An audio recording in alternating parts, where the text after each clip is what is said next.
السلام عليكم ورحمة الله وبركاته. أعوذ بالله من الشيطان الرجيم. بسم الله الرحمن الرحيم.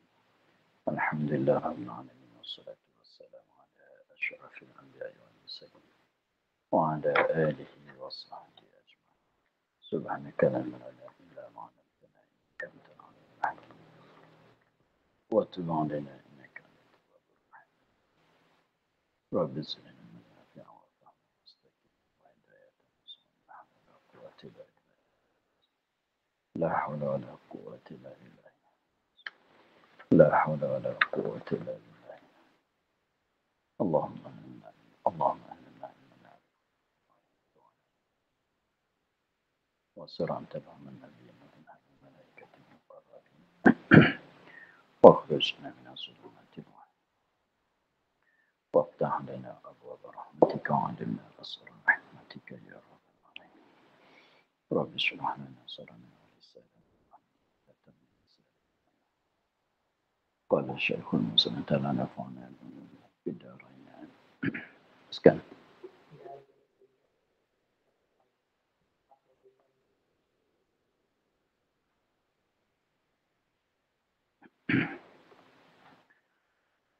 Dan bersabda ya Nabi sallallahu alaihi wasallam,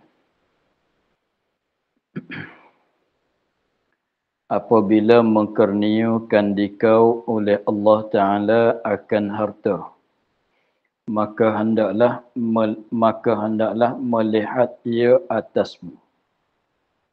Maka bahawasa Allah Taala itu kasih ia akan bawa melihat ia akan bekasnya atas hambanya, keelakan. Dan tiada kasih ia akan buksun. Bahasa Arabnya. Tiada kasih ia akan buksun.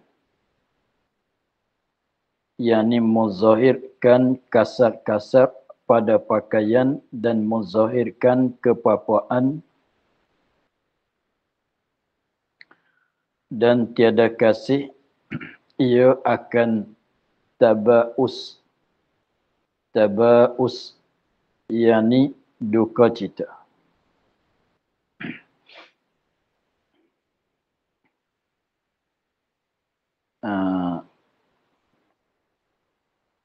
Apabila mengkurnia akan dikau oleh Allah Ta'ala akan harta. Sekiranya kita dapat kurnia daripada Allah Ta'ala akan harta, kita dapat harta yang Allah Ta'ala bagi. Sekiranya Allah Ta'ala bagi harta kepada kita, maka hendaklah melihat ia.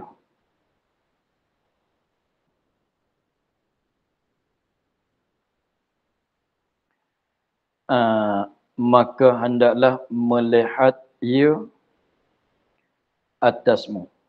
Maksudnya, maka hendaklah memberi lihat oleh engkau akan harta itu atasmu. Maka hendak melihat ia atasmu. Ini maka hendak memberi lihat akan harta itu atasmu. Kita kena beri nampak kata ada. Sekiranya kalau Allah Ta'ala bagi harta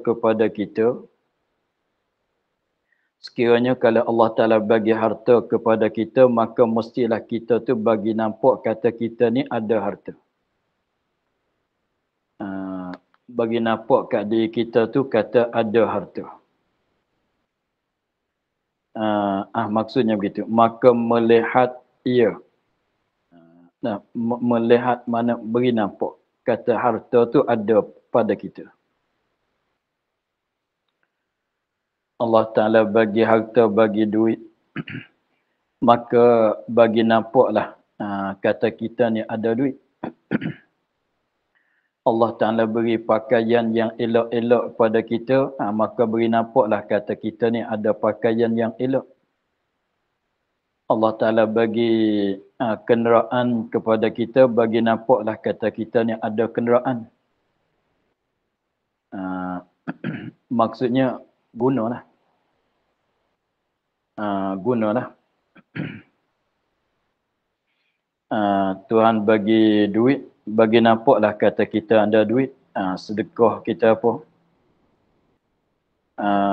Tuhan bagi pakaian yang elok-elok pada kita, bagi nampaklah kata kita ni ada pakaian, ada diberi pakaian kepada kita.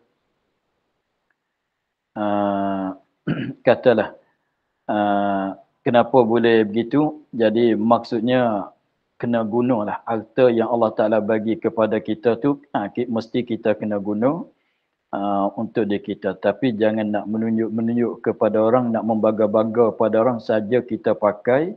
Tapi jagalah hati tu, jangan nak jadi menunjuk kepada orang, nak jadi ria, takabur di depan orang. Bukan gitu. Kita pakai cara kita. Kita ada, kita guna. Kita ada, kita guna. Bukan kita guna tu atas jalan nak sombongkan di depan orang, nak tunjuk lebih kita di depan orang. Bukan, kita guna tu dengan sebab Allah Ta'ala bagi. Kita guna apa yang Allah Ta'ala bagi kepada kita. Guna semata-mata guna ini, ingat katanya benda yang Allah Ta'ala bagi kepada kita, kita gunalah. Itu maknanya hendaklah melihat ia, melihat ia mana bagi nampak akan benda itu atas diri kita. Bagi nampak kata ada benda tu kat kita. Contohnya kalau nak banding tu, kalau orang bagi pakaian kepada kita, pakailah. Nah, kita pakailah. Barangkalinya orang tu tengok, dia serenok tengok. Kalau dia kita kita ada dapat suatu benda yang dibagi oleh siapa-siapa saja, maka kita ambil guna benda yang dia bagi. Orang yang bagi itu dia suka hati. Orang yang bagi itu suka hati. Dia akan perhati tengok juga, dia ni guna ke tidak baju yang kita bagi kat dia. Kalau dia bagi jam pada kita, dia akan perhati pada kat tangan kita, adakah kita pakai jam itu atau tidak. Sekiranya kalau dia tengok kita gunakan jam dia, lebih-lebih lagi pada kerjaan yang penting, dia suka hati. Maka begitulah.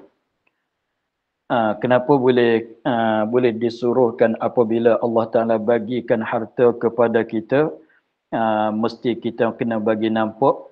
Bagi nampak bukan tunjuk ke orang. Bagi nampak muzahir, katanya kita ada benda ni. Kita dapat daripada Allah Ta'ala benda ni. Maka yang ni kerana bahawasa Allah Ta'ala itu kasih ia, bahawa melihat ia, ya Allah, kasih ia, ya Allah, suka ya Allah, bahawa melihat ia, bahawa tengok ya Allah, pandang ya Allah akan bekas. Ini kesan. Akan bekasnya, bekas Allah. Ini kesan, jaksanya. Akan bekasnya, yakni kesannya, yakni jaksanya. Jaksa Allah atas hamba-Nya. Melihat kesan tu kesan keelakan. Jadi dia bagi baju kepada kita, dia nak tengok kita pakai, comel kita pakai baju, begitulah. Kalau dia bagi kereta kepada kita, dia nak tengok kita, dia suka tengok kita gunakan kereta yang dia bagi pada kita. Begitulah. Jadi maknanya apabila Allah Ta'ala bagi baju, kita gunalah baju tu untuk jadi keelakan pada diri kita, untuk nak jadi katanya syukurkan nikmat, menzahirkan nikmat. Ini makna katanya menzahir akan nikmat, mensyukur akan nikmat Allah Ta'ala bagi kepada kita. Apa-apa benda kita guna. Apa-apa benda yang Allah Ta'ala bagi kepada kita, kita guna. Allah Ta'ala kasih kepada, kasih nak tengok kita gunakan barang yang dia bagi kepada kita. Macam kata tadilah, apabila kita hadiah apa-apa suatu kepada seorang, Tak kira kepada suami, kepada isteri, kepada anak, kepada bapaknya, kita nak tengok dia guna barang yang kita bagi pada dia. Kita tengok dia guna tu, kita rasa segar hati. Maka bandingnya demikianlah. Dan tiada kasih ya Allah akan bu'sun, itu bahasa Arab. Apa makna bu'sun? Yakni menzahirkan kasar pakaian, ini pakaian yang tidak elok. Dia pakaian ni kalau kain yang lembut, tu comel, elok. Tapi kalau kain yang isi kain, daging kain tu kasar, maka itu tak comel lah. Dan menzahirkan kepapaan. Itu maksud tafsir makna bu'sun. Allah Ta'ala tidak kasih seorang itu menzahirkan pakaian yang kasar, maknanya tak comel, pakaian yang lama, pakaian yang buruk, dan menzahir kepapaan padahal dia tu ada harta diberi. Padahalnya Allah Ta'ala bagi harta kepada dia. Bagi harta pada dia, dapat beli baju yang elok-elok, dia dapat beli kenderaan yang baru-baru masalah, maka muzahirkan itulah Allah Ta'ala nak tengoknya. Dengan maknanya Allah Ta'ala tak suka dia bagi pakaian kita tak pakai, kita pakai yang lama, yang carik, yang koyak, dan muzahirkan kepapaan padahalnya dia tu dapat kurniakan harta yang banyak. Itu maknanya dia tidak berharga, akan tidak rasa berharga kepada benda yang Allah Ta'ala bagi kepada dia. Allah Ta'ala bagi pada dia untuk guna. Allah Ta'ala bagikan suatu pada kitanya untuk kita guna. Gunalah. Jadi buat jimat, tak nak guna benda yang Allah Ta'ala bagi, itu Allah Ta'ala tak suka buat begitu. Macam kita lah. Macam kita lah.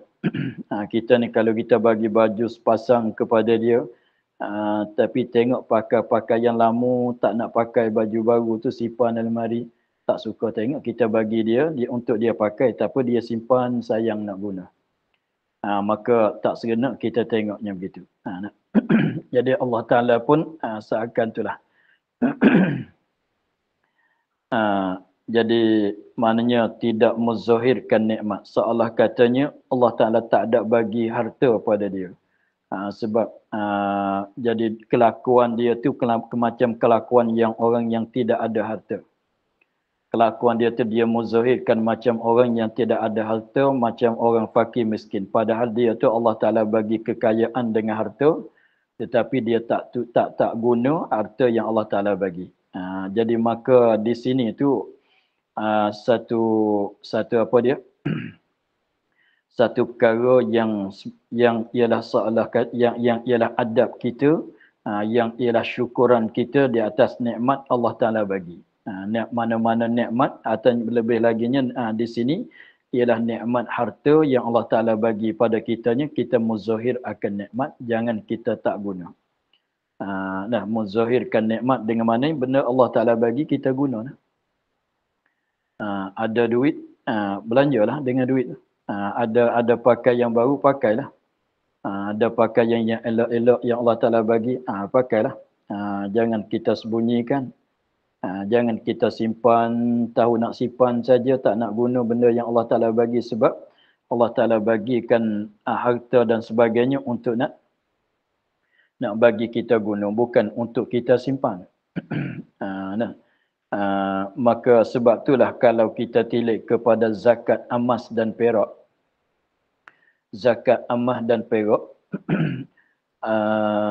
jadi emas dan perak ni Allah Ta'ala, hikmat Allah Ta'ala menjadikan emas dan perak untuk kegunaan kita. Kalau zaman dulu emas dan perak ini diguna pada dua perkara. Satunya pada belanjaan, nak beli guna duit dirham ialah duit perak, guna duit dinar ialah duit emas.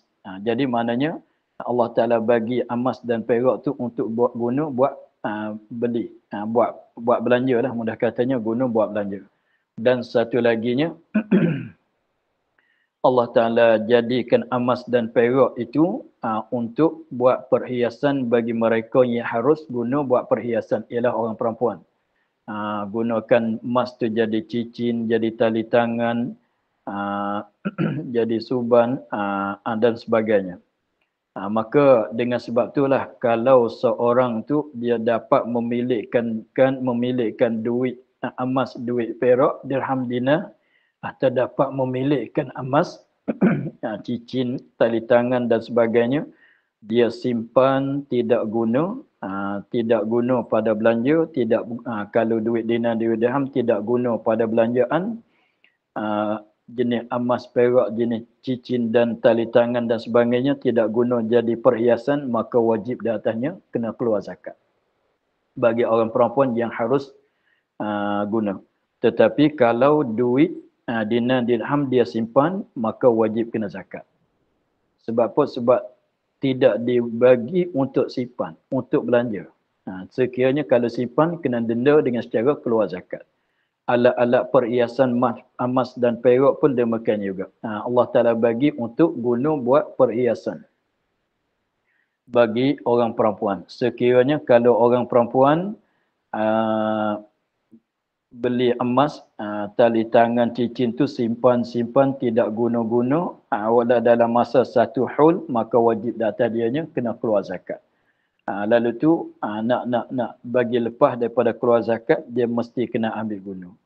Sebab apa? Sebab betul dengan hikmat Allah Ta'ala bagi emas dan perak kepada manusia. Tetapi nisbah bagi orang lelaki, dia nak guna tak boleh semata. Sekiranya kalau orang lelaki itu beli, boleh ke tidak memiliki akan tali tangan emas, cincin emas, boleh, tapi boleh nak beli, tapi jangan pakailah.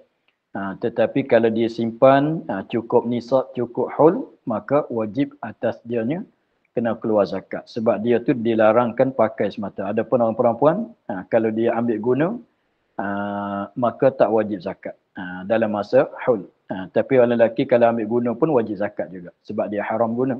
Begitu dah.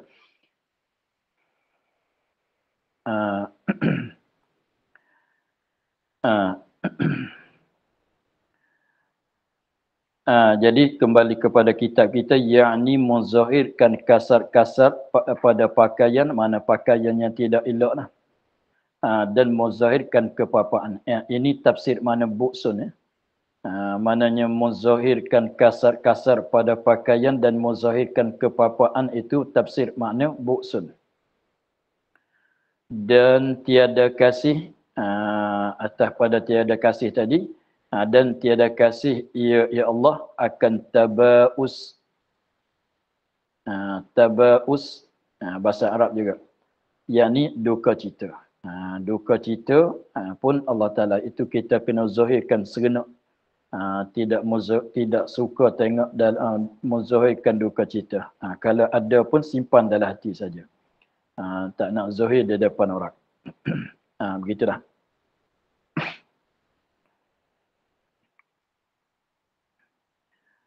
Dan sabda Nabi, dan sabda ia ya Nabi sallallahu alaihi wasallam, barang siapa muslim, mana-mana orang muslim,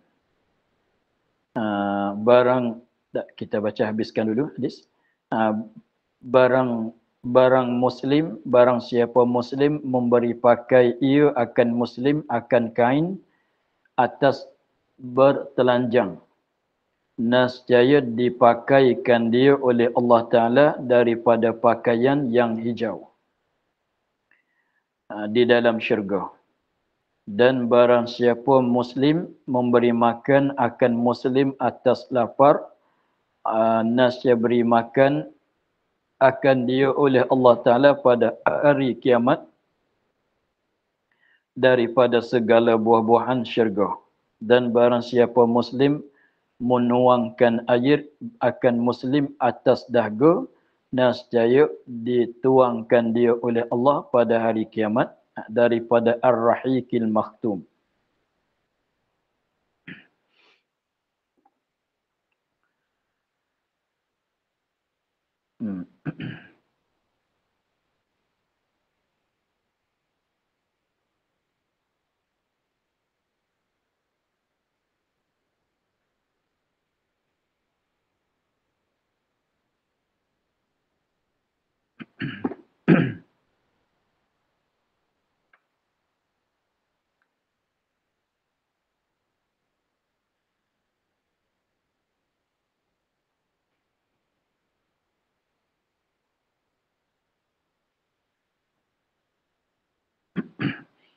Sabda ya Nabi sallallahu alaihi wasallam, barang siapa muslim, mana-mana orang Islam, mana-mana orang Islam, tak kira siapa, tak kira lelaki atau perempuan, mana-mana muslim, mana-mana orang Islam memberi pakai, ia akan muslim.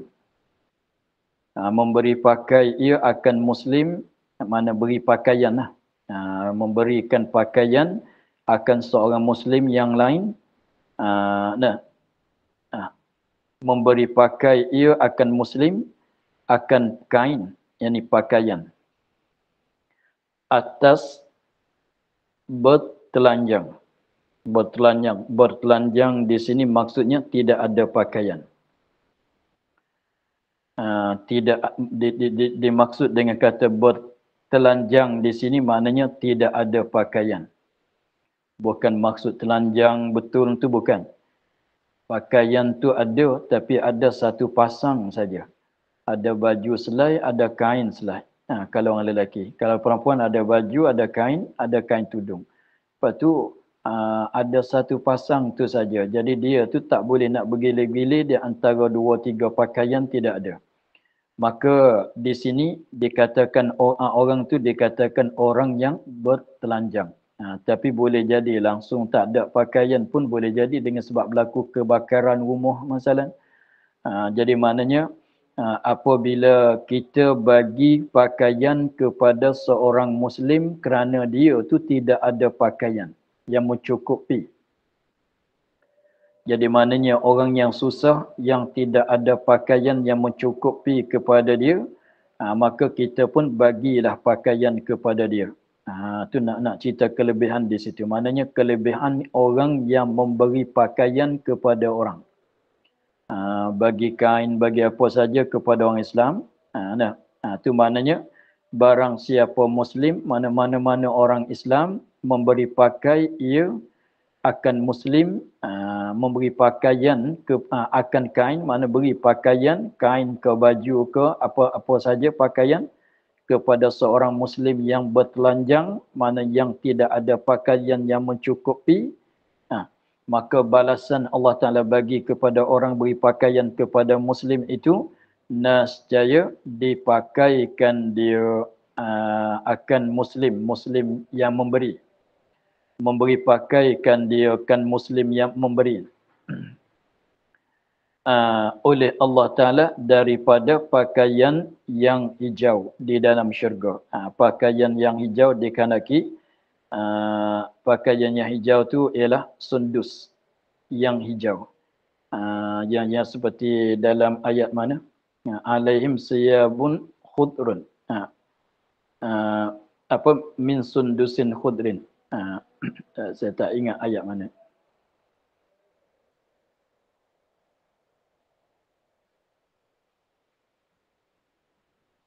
Surah Waqi'ah ke surah mana? Dikehendaki pakaian tu sundus, satu jenis daripada satu jenis daripada kain yang dibuat pada setera. Satu jenis kain yang buatan daripada setera dikatakan sundus. Ya, setera ni banyak bagai. Istabrak pun ada, sundus pun ada.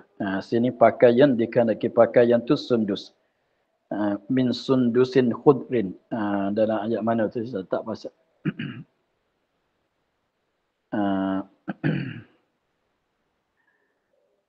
Jadi dikehendaki pakaian tu ialah pakaian itu kain sundus, satu bagai pada setera.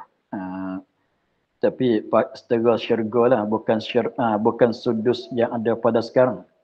Tapi tanah dunia tu dia kain sundus ni dia buatan daripada setera. Kalau sekarang tu saya tak tahu nama panggil apa. Dia jenis kain buatan pada setera, lepas tu dia lembut, lain pulanya licin, bersinar. Dan nampak berkelip-kelip bersinar-sinar kain dia. Comel lah. Lepas tu kalau tanya kenapa diberi pakaian sundus yang hijau dalam syurga. Sebab ni sebab warna hijau warna yang mensegar akan mata.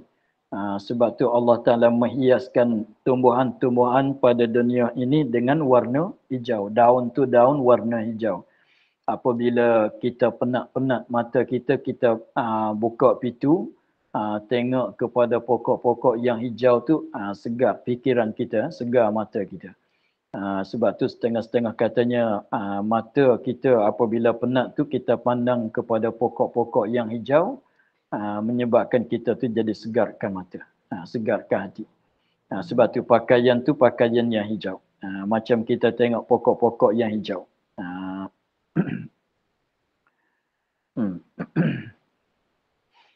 Itu balasan bagi orang yang beri pakaian kepada seorang Muslim yang tidak mencukupi pada pakaian.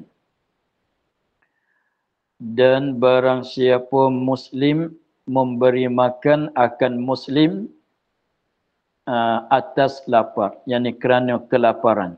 Jadi seorang tu dalam keadaan kelaparan dengan sebab tidak ada makanan, dengan sebab tidak ada duit untuk beli makanan, dia jatuh susah, tidak ada makanan, maka memanglah laparlah dia.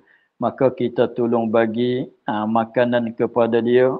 Walaupun kita macam kita katanya orang bagi makanan kepada saudara-saudara yang ditipu bala banjir. Dia dapur dia dah tenggelam, rumah dia dah tenggelam banjir. Maka tak boleh nak masak, tak boleh nak apa, kita bagilah kepada mereka akan makanan.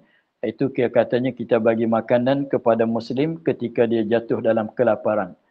Maka Allah Ta'ala bagi kepada balasan dianya, nascaya diberi makan akan dia, akan Muslim yang beri makan oleh Allah Ta'ala daripada hari kiamat, dia dalam syurga nanti, daripada segala buah-buahan syurga. Allah Ta'ala akan bagi makan kepada dia, Allah Ta'ala bagi makan pada dia buah-buahan segala bagai-bagai buahan dalam syurga nanti. Itu sebagai balasan buat baik dia. Beri makan, beri pakaian, balas pakaian, buat baik dengan cara beri makan, dibalaskan dengan makanan. Biasanya Allah Ta'ala balas kepada manusia itu dengan jenis amalan dia. Dengan jenis amalan dia. Dan barang siapa Muslim, mana-mana orang Islam menuangkan air, mana beri minum. Menuangkan air, mana-mananya beri minum. Tak tuang pun tak apalah, kita bagi 1 botol, 2 botol, 1 pack masalah. Kita bagi air untuk dia minum, tak mesti tuang lah. Mana kita bagi air untuk orang yang tengok. Dan barang siapa Muslim menuangkan air akan Muslim atas dahaga. Mana ketika Muslim tu dahaga. Jadi ada seorang tu dahaga dengan sebab ketiadaan air. Macam musim banjir tu juga, air yang ada tu, yang banjir tu tak boleh nak minum kan. Sebab air tanah. Maka kita bagi air botol-botol kepada dia untuk dia dapat minumkan. Walaupun musim hujan, walaupun air banjir, tetapi air nak minum tidak ada. Kita bagi juga air kepada mereka. Maka tengok macam mana. Tu maknanya menuangkan air tu, mana bagi air untuk dia minum. Mana sedekah air itulah. Bagikan air untuk orang minum. Dalam keadaan orang tu dahaga, berhajat kepada air minum. Dalam keadaan dia tu dahaga, maknanya tidak ada air untuk nak minum. Dan sebagainya, tidak ada air untuk nak mandi ke masalah. Balasan dianya, nascaya dituangkan dia, mana diberi minumkan dia, dituangkan dia, diberi minumkan dia oleh Allah Ta'ala, diberi minumkan dia akan Muslim oleh Allah Ta'ala pada hari kiamat. Beri minum apa dia tu? Ar-Rahiqil Makhtum. Daripada Ar-Rahiqil Makhtum. Apa dia Ar-Rahiqil Makhtum? Yakni arak. Arak lah. Tapi arak sana tak mabuk, tidak najis. Tapi arak lah panggilnya. Tapi arak syurga, bukan arak atas dunia ini. Arak atas dunia ini mudarat kepada badan, lagi pulanya najis. Tapi Rasaan memanglah rasaan syurga sedap, tak boleh nak cerita. Tapi panggil kata arak. Tapi macam mana arak itu wallahu alam. Padahalnya panggil kata arak, tapi tak sama dengan arak dunia. Jadi kita ingat begini, apa-apa benda yang disebut katanya ada di dalam syurga, pakaian tadi, dalam syurga ada diberi pakai makanan buah-buahan, arak apa semua, air minum apa semua tu yang disebut kalau katanya apa-apa benda syurga, emas ke, kalau katanya apa-apa saja, maka itu nak banding saja, bukan semacam. Kalau katanya dipakaikan pakaian sundus yang hijau, jadi panggilan, tapi tak semacam, maknanya lebih elok sangat daripada yang ada pada dunia, tapi kita panggilnya begitu. Katanya emas dalam syurga, bukan semacam emas pada dunia ni. Bukan dia sebiji-sebiji dah lah. Bukan dia sebiji-sebiji, tetapi jenis emas. Tapi nilaian dia tu lebih tinggi, lebih elok daripada emas di atas dunia ni lagi. Lepas tu apa-apa saja. Kalau katanya dinding, kata daripada permata lu'lu', permata lu'lu' akhirat. Permata lu'lu' syurga, bukan permata lu'lu' yang ada di atas dunia saja. Lepas tu Allah Ta'ala sebut lu'lu' tu untuk nak buat banding saja. Bukan sebiji-sebiji, semacam-semacam tu bukan. Bukan super, bukan sama betul-betul, bukan. Maka begitu juga katanya sungai itu ada sungai susu kan. Susu syurga bukan susu di atas dunia ni. Hebat pada susu dunia lagi. Kalau katanya menisan lebah, menisan lebah syurga bukan yang ada atas dunia. Tapi panggil kata menisan lah. Tapi bukan sebiji-sebiji sama dengan yang ada pada dunia, bukan. Maka begini juga arak yang dimenterikan dengan misk kasturi. Ini sebut dalam kenapa tafsir gitu, ini mengikut dalam surah Al-Mutaffifin. Dalam surah Al-Mutaffifin ayat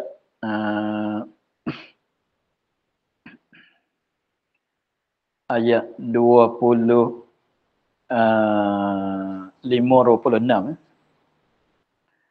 Ayat 25-26 pada surah Al-Mutaffifin ada sebut pasal Rahiqil Makhtum.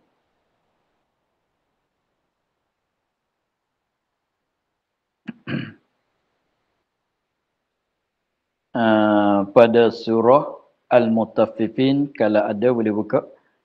Pada surah Al-Mutaffifin ayat 25 dan 26.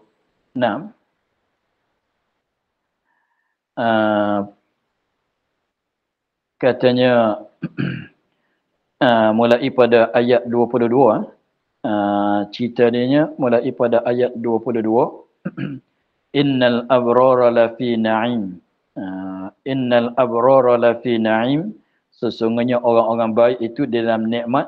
Alal araiki yunzarun, yang zurun, di atas katil memandang mereka itu.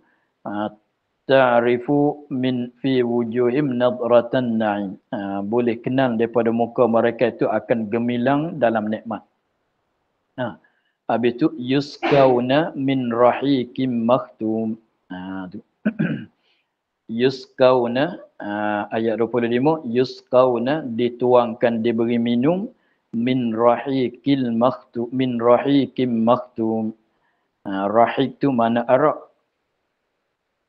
Makhtum mana yang dimeterikan, yang ditutup. Khitamuhu misk. Khitamuhu miskun. Tu maknanya penutup dia tu, bau dianya miskun kasturi. Dia begini, meteri tu macam mana? Dia kalau di atas dunia ni orang dulu dia buat arak, dia isikan, dia perahkan daripada buah anggur. Kalau orang dulu dia perahkan buah anggur, kemudian dia simpan di dalam, isi di dalam tepayan. Dia isi di dalam tepayan, Kemudian mulut tepayan tu dia tutup. Dia tutup tu tutup kemas. Setengah-setengah tu dia guna tanah. Tanah liat. Dia guna tanah liat, dia basahkan. Dia tudung dengan daun-daun masalah kat mulut tu. Kemudian diselimutkan dengan tanah liat pula. Lepas tu biar duduk begitulah. Lama-kelamaan apabila nak minum dia buka. Dia tu mana menterikan, maknanya tutup, menterikan mulut tepayan tu dengan miski, dengan kasturi. Jadi maknanya kalau orang zaman dulu tu dia letakkan apabila dia perahkan jadi jus buah anggur, dia simpan di dalam taruh dalam tepayan. Lepas tu tudung mulut tu tepayan tu jadi tepayan yang mulut dia kecil. Lepas tu dia tudung, ambil daun-daun ke masalah, tudung, lepas tu dia kambus, artinya selimut dengan tanah liat. Sampai masa dia peram di situnya setahun 2 tahun. Dia peram dalam tu masa dia setahun 2 tahun ke berapa bulan itu pulanglah. Maka apabila nak minum, dia pecahkan tanah tadi, dia buka. Maka sini nak cerita katanya arak tu menteri dia tu, kalau zaman dulu guna tanah, tetapi arak dalam syurga tu dia menterikan dengan kasturi. Apabila nak buka makan tu dah bau harum kasturi dah. Kasturi pun bukan kasturi di dunia, kasturi dalam syurga. Jadi nak cerita kata arak tu wangi sangat. Sangat wangi dengan sebab tudung dia tu, penudung dia tu digunakan daripada kasturi. Memanglah apabila kita buka belum nak minum tu dah dapat bauan harum daripada tudung dia yang ialah kasturi. Begitulah. Itu mana ar-rahiqil makhtum, yakni arak yang dimenterikan, mana tutup mulut dia, mulut tepayan dia tu, dengan misk, dengan kasturi. Kalau dulu dia guna tanah begitu. Habis. Dan sabda Rasulullah sallallahu alaihi wasallam, ini kalau kitab macam saya ni, dia ada tulis di bawah tu 1, 2, 3 tu, dia ada cerita tajuk dia. Dia ada cerita tajuk ni. Ni yang ketiga, mana kelebihan memerdekakan sahaya yang Muslim. Sabda Rasulullah sallallahu alaihi wasallam, barang mana lelaki, mana-mana orang lelaki. Ini orang lelaki betul lah. Bukan tak masuk orang perempuan dah. Orang lelaki betul. Barang mana lelaki, mana-mana orang lelaki saja memerdeka ia lelaki akan seorang lelaki yang Muslim. Ini seorang hamba yang lelaki yang Muslim. Orang lelaki dia merdeka ke hamba yang lelaki, maka bahawasa Allah Ta'ala menjadikan ia seorang lelaki yang Muslim yang hamba, memelihara tiap-tiap satu tulang daripada segala tulangnya, tulang seorang lelaki yang Muslim akan daripada segala tulang orang yang merdekakan dia itu daripada api neraka. Jadi maksudnya begini, apabila seorang lelaki itu memerdekakan seorang hamba yang lelaki, maka jadi setiap-tiap juzuk badan hamba itu meliharakan akan juzuk badan orang yang merdeka daripada api neraka.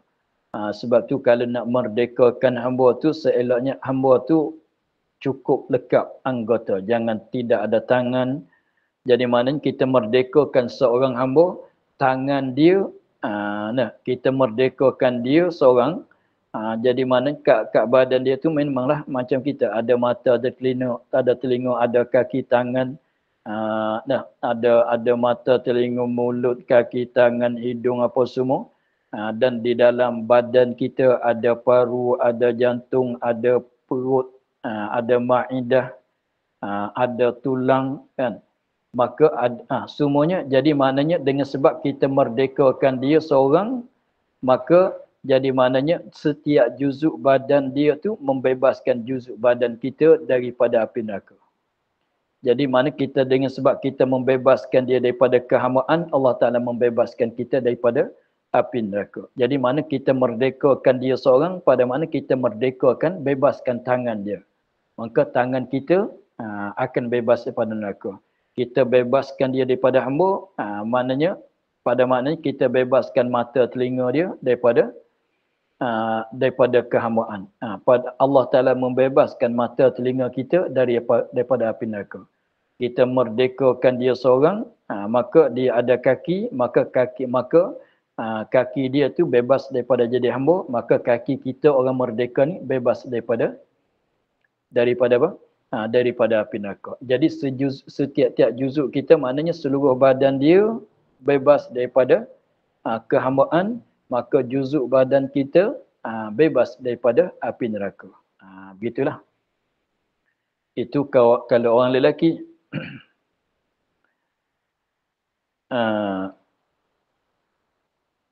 Dan barang mana perempuan pula. Ni sebelah balik orang perempuan pula. Dan barang mana perempuan, mana-mana orang perempuan memerdeka ia orang perempuan akan seorang muslimah, ni seorang hamba yang perempuan, yang muslim, seorang hamba yang muslimah. Maka bahawasa Allah Ta'ala menjadi Allah Ta'ala akan memeliharakan tiap-tiap satu tulang daripada tulangnya, tulang muslimah, akan tulang orang yang merdekanya daripada api neraka pada hari kiamat. Macam lelaki tadilah. Macam lelaki tadi.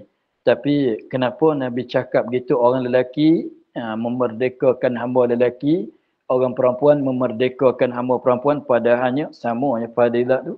Ialah orang perempuan memiliki hamba lelaki merdeka pun sama. Kelebihan dia tu sama. Orang lelaki memilikikan hamba perempuan, dia membebaskan pun sama fadilatnya. Tetapi nak cerita di sini sebab nak cerita katanya segala juzuk hamba, segala juzuk badan hamba itu dibebas daripada jadi hamba, maka segala juzuk badan orang yang merdeka tu dibebas daripada api neraka. Tetapi tilik kepada badan kita orang lelaki, badan dengan badan orang perempuan ada tempat tak sama kan. Tengok setengah-setengah tu dia orang lelaki ada, dia orang perempuan tidak ada. Begitulah. Jadi tulang rusuk pun tak sama kan. Tulang rusuk pun tak sama. Banyaklah dia juzuk-juzuk badan orang lelaki dengan orang perempuan tak sama. Kalau itu senang nak buat perbandingannya, orang lelaki merdeka orang lelaki lah. Mana juzuk hamba dibebas daripada jadi hamba, daripada kehambaan. Juzuk orang merdeka lepas daripada dibebaskan daripada api neraka. Begitu. Perempuan sama perempuan. Dengan sebab sama-sama nak begitu. Jadi maksudnya begitulah, maksud katanya kelebihan memerdekakan hamba itu Allah Ta'ala membebaskan orang yang memerdekakan hamba daripada neraka. Amalan sekiranya kalaulah kita katanya walaupun amalan kebajikan lain tu tidak ada, walaupun kena masuk neraka juga, tetapi dengan sebab amalan merdekakan hamba ini, dia akan membebaskan dia daripada api neraka. Akhirnya dia lepas daripada neraka. Begitulah. Jadi nak cerita katanya kelebihan besar amalan memerdekakan hamba. Tapi kita orang sekarang tu tak dapatlah fadilat ini. Fadilat ini untung orang zaman dulu, orang zaman sekarang boleh katanya pahala memerdekakan hamba tu tak dapat.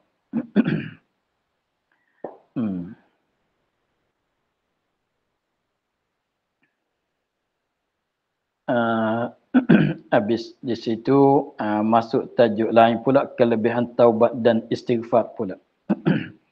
Bersabda Rasulullah sallallahu alaihi wasallam, bagi tiap-tiap suatu itu ubat. Semua mana-mana pun ada ubat, semua penyakit itu ada ubat. Lain pada penyakit mati, semuanya ada ubat.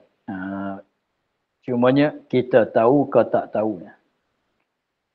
Jadi boleh katanya setiap suatu daripada penyakit itu ada ubat.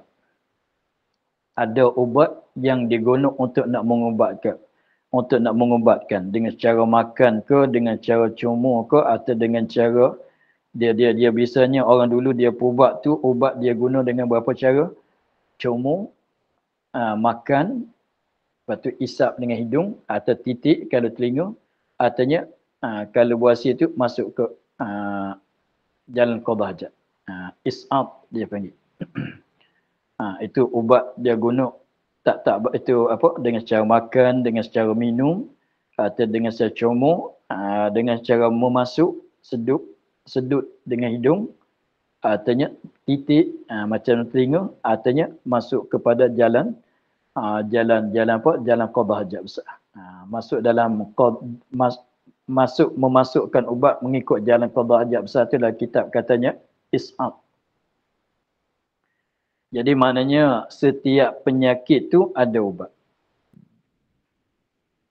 Ada ubat. Penyakit tu tak kira penyakit betul-betul penyakit ke atau penyakit maknawi sekalipun. Tengok penyakit dengki ada ubat ke tidak? Ada. Tengok dalam kitab tasawuf dia kata kalau dengki nak bagi hilangkan dengki kena ingat begini-begini ubat dia. Kalau ada ujub, cara nak menghilangkan ujubnya begini-begini, semuanya ada ubat. Penyakit betul-betul penyakit ke atau penyakit maknawi, dia ada. Seperti penyakit dengki ada ubat dia. Tengok dalam kitab-kitab tasawuf, macam Minhajul Abidin tu ada cerita cara nak menghilangkan ada ujub, nak macam mana nak menghilangkan ujub. Ada ria, nak macam mana ubat dia, cara nak menghilangkan ria, tu ubatan dia lah. Dan ubat segala dosa.